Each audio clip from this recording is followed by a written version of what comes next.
ഇന്നേക്ക് 2000 വർഷങ്ങൾക്ക് മുമ്പ് മാനവരാശിയുടെ പാപം പരിഹരിപ്പാൻ ദൈവമായിരിക്കെ ദൈവത്തോടുള്ള സമത്വം മുറുകെ പിടിച്ചുകൊള്ളണമെന്ന് വിചാരിക്കാതെ വേഷത്തിൽ മനുഷ്യനായി ദാസരൂപമെടുത്ത് ഈ താണഭൂവിലേക്ക് കന്യാമറിയത്തിൻ്റെ ഉദരത്തിലൂടെ പിറക്കപ്പെട്ട് 30 വയസ്സുവരെ മാതാപിതാക്കൾക്ക് കീഴ്പ്പെട്ടവനായി 30ാമത്തെ വയസ്സിൽ യോർദാൻ നദിയിൽ മുങ്ങി സ്നാനമേറ്റ അനന്തരം ആത്മനിറവ് പ്രാപിച്ചവനായി നാടെങ്ങും ചുറ്റി നടന്ന് നന്മ സുവിശേഷിച്ച് രോഗികളെ സൗഖ്യമാക്കി ഭൂതങ്ങളെ പുറത്താക്കി അത്ഭുതങ്ങളാലും അടയാളങ്ങളാലും താൻ ദൈവപുത്രനെന്ന് തെളിയിക്കപ്പെട്ട അനന്തരം പൊന്തിയോസ് പിലാത്തോസിന്റെ നാളിൽ സർവശക്തനായ ദൈവം നമുക്കായി തൻ്റെ പ്രാണനെ ക്രൂശിൽ അർപ്പിച്ച് ആമേൻ അടക്കപ്പെട്ട് ഉയർത്തെഴുന്നേറ്റ് 3-ാം നാൾ സ്വർഗസ്ഥലത്തേക്ക് ഉയർത്തെഴുന്നേറ്റ് പിതാവിൻ്റെ വലഭാഗെ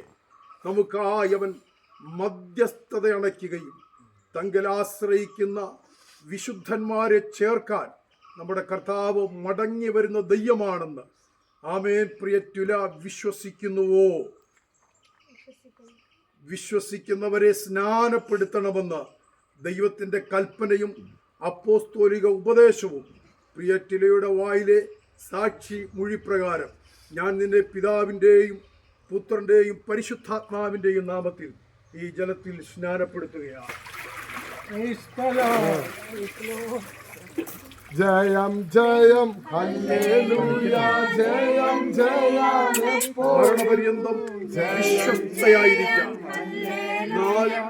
ജീവന്റെ കിരീടം സർവശക്തനായ ദൈവം നിനക്ക് നൽകി തരുവാനിടയായിത്തീരും. സർവശക്തനായ ദൈവമേ, ഈ കുഞ്ഞിനെ ദൈവകരങ്ങളിൽ ഏൽപ്പിച്ച് ഞങ്ങൾ ഒരുമിച്ച് പ്രാർത്ഥിക്കുകയാണ്.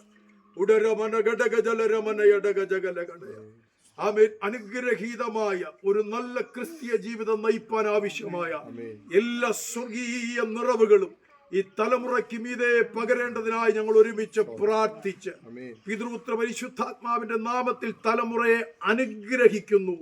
യേശുവിൻ നാമത്തിൽ തന്നെ. ദോഷങ്ങളോട് നാം ജയത്തിന്റെ